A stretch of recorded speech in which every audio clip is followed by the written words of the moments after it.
is Brian Windhorst from the worldwide leader in sports. How are you, Brian? Hey, Rich.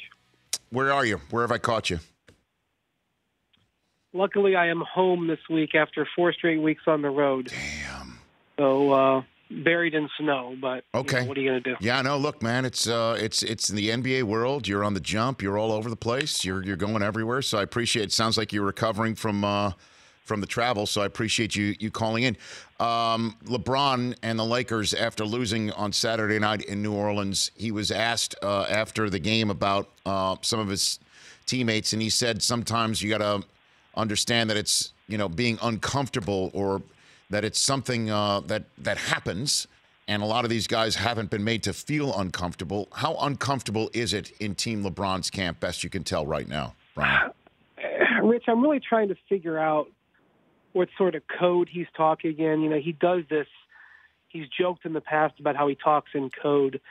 Because I'm trying to read it, because to me, what I kind of think he's saying is, if you want me to give maximum effort and you want me to go all out, which is what the Lakers need, I got to see all these other guys going all out.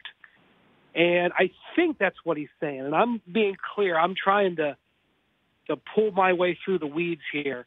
And he's saying that, that maybe that they're not 100% focused on this, but he says that in the same week that they announce when Space Jam is coming out. Now, I'm not saying that he's not 100% devoted, but it's kind of a mixed message to his teammates. And at the end of the day, I actually don't think it's that complicated. LeBron makes it complicated with some of his comments, but the Lakers are an average team, Rich. They were an average team in July when they put this group together, and their situation has been compounded by injuries. So they're an average team that's been injured, and what you have is a team that's in 10th place at the end of the day. To overcome being at their averageness, they either need LeBron to play great, which has happened sometimes but not all the time, or they need to go over their heads and shoot the ball really well, which they don't normally do, or play really good defense, which they don't normally do. So they have moments. But we've now seen 60 games. They're an average to below average team. Well, I mean, obviously LeBron would have known that when he signed on the dotted line too, Brian. So the question is, with him saying, hey, I'm giving the team 3+1, and that was so much was made of that because he didn't give the Cavaliers a 3+1 opportunity with him in the last couple of years, Brian. So the question is knowing that, where does the next step plan sit right now as we're getting set to turn into March, with what we saw that went down with Anthony Davis trade deadline time? Well, they signed him at about 6 o'clock Pacific Coast time on July 1st. Just about every move that they made after that, in my opinion, was wrong.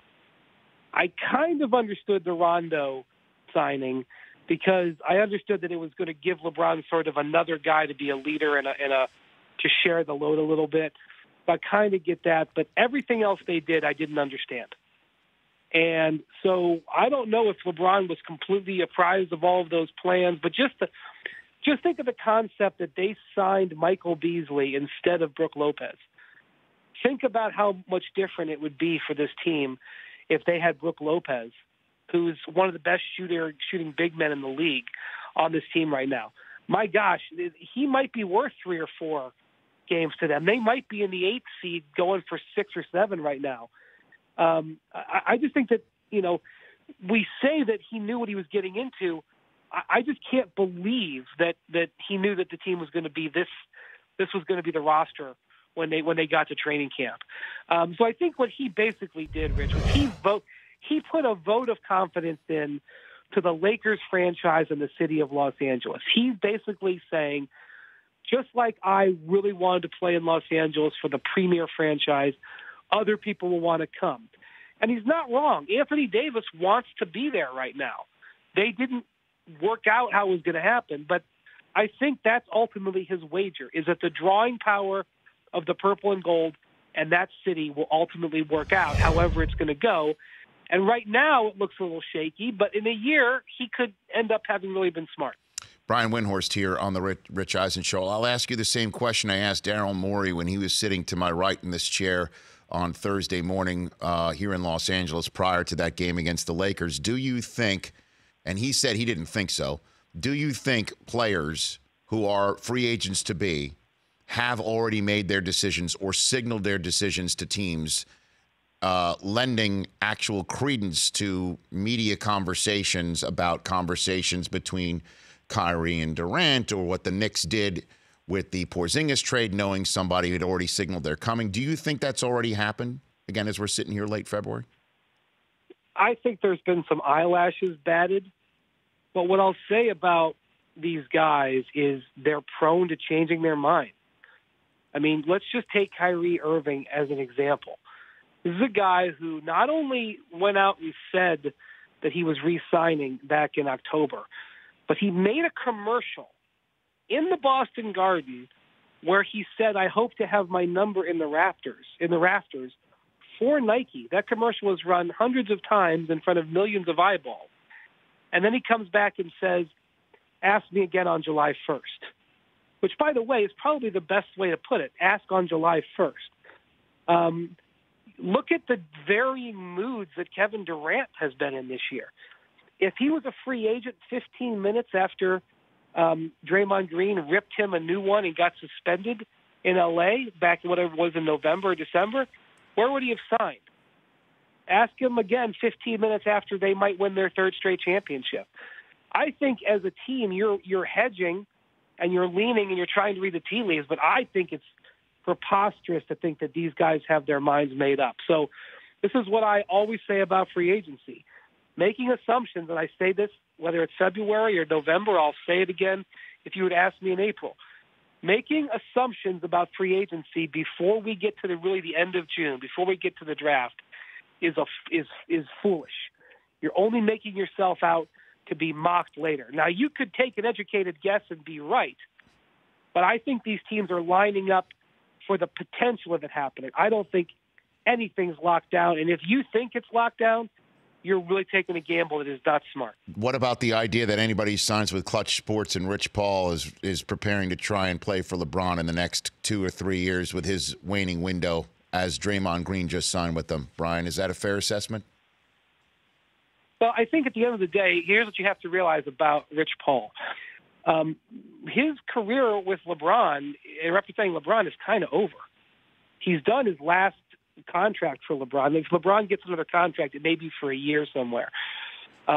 His business going forward is to service his clients well, and so that he can draw other clients. If Anthony Davis says to him, "I want to go play for the Lakers," his job is to try to get him to the Lakers.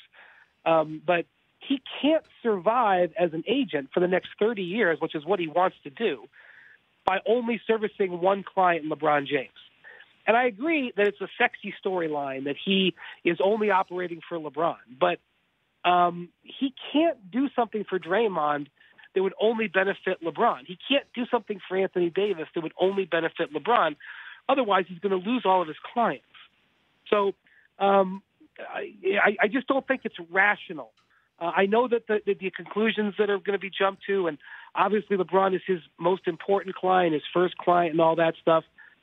It's just not the way that they have done business as I've looked at it. You know, they've done contracts with a lot of different teams. He's got 17 or 18 clients right now. This is not a small operation. No, I totally hear you. Brian Windhorst of ESPN joining here, and I agree with you mostly, but I will say this, and you know this as well, having been around LeBron and Maverick Carter and everyone that has been put together by LeBron for his business. And they are savvy people. They are smart people. They know exactly what they are doing, best of their ability.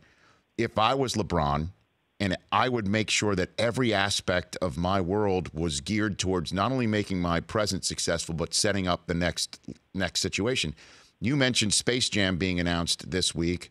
I don't think that is an indication of LeBron not being focused on trying to make the playoffs.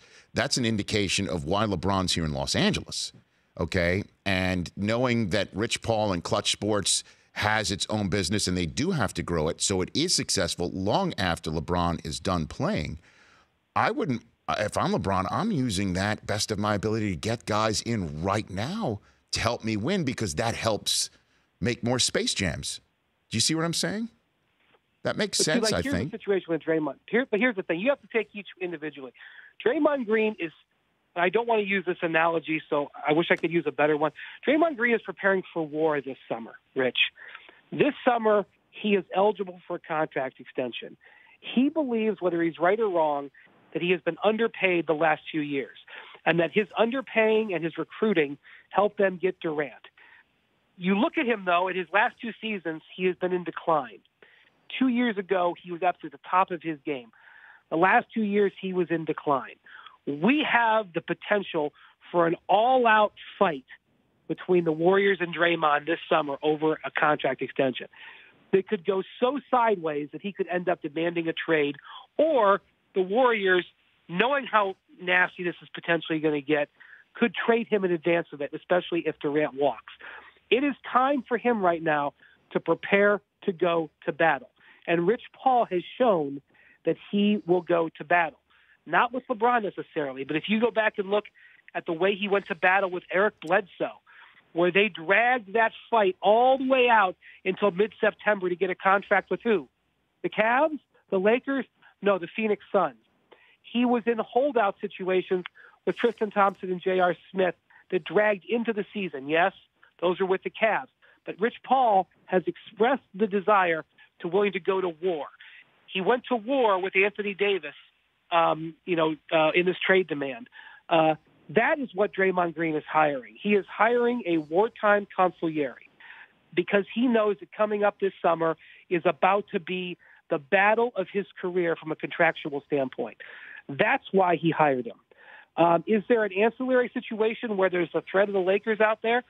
Yeah, I guess. But I just don't believe that Draymond was on here speaking candidly, that he would tell you that his desire to match up, to be with LeBron in L.A. is the reason. The reason is because he knows that this guy's not afraid to go out there and take fire for him, just like he did for those other clients. Brian Windhorst, a few minutes left here at the Rich Eisen Show, and part of the reason why, in my mind, all of this stuff is paramount to have a conversation about on February 25th is we are waiting for something to happen to beat the Warriors.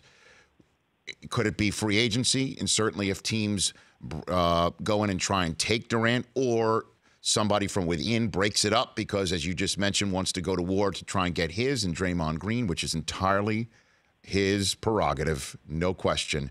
Or somebody might actually beat them on the floor. The Rockets win there this weekend. What do you take out of that, Brian?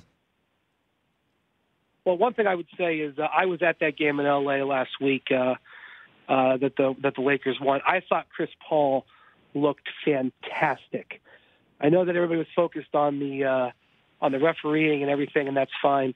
Watching Chris Paul move around that court, it was the best he's looked all year. And so to me, if you're looking for a reason that the Rockets have a chance, it's Chris Paul's health. And he looked, and I know that they've only been about 500 since he came back, but I was incredibly encouraged by the way he moved on that court. And he went up to Golden State and had a terrific game, even without Harden. I would say that at the end of the day, is anybody in this league beating the Warriors 4 out of 7 if they've got the majority of their team? I just don't see it. Definitely possible. I mean, last year it almost happened. They were down 3-2. It could have happened. Beating those guys 4 out of 7 with their margin for error and their firepower and their experience, I just don't see it. I would love to watch somebody get close to try, but I think that the league, in all honesty, Durant leaving the Warriors, no matter where he went, I think would be good for the league. It would make the league more competitive, and I think that the league office may never say it, but I don't think they would mind it. And I think that's really what the most important factor for the whole NBA is. The balance of power is what Kevin Durant decides to do. And that's why, Kevin can complain about it and he can say that it's not fair and that it's not real life, like Kyrie says. But there's a real reason why everyone's paying attention. There's tens of millions of fans and billions of dollars at stake, and a lot of the power will go where he goes. That's why I believe that Kevin Durant is the most powerful man in the NBA right now. He's more powerful than any owner. He's more powerful than any player, than any team. What he decides to do has the most power, not necessarily because it's all about him, but because him leaving the Warriors would change things so much. He's the unrestricted free agent. So it's going to be a fascinating time. I wish I could say that the finals would be the apex of the NBA season. That's the way it really should be. The apex of the NBA season will be between July 1st and July 4th when all these guys figure out where they're going. Brian, always love our chats. You really have a way of putting it and a way of taking your knowledge and funneling it in a very comprehensive and compelling way. I really appreciate you calling in. Thanks, Rich. Have a good week. Right back at you. You too. The Rich Eisen Show, weekdays at noon Eastern on Audience.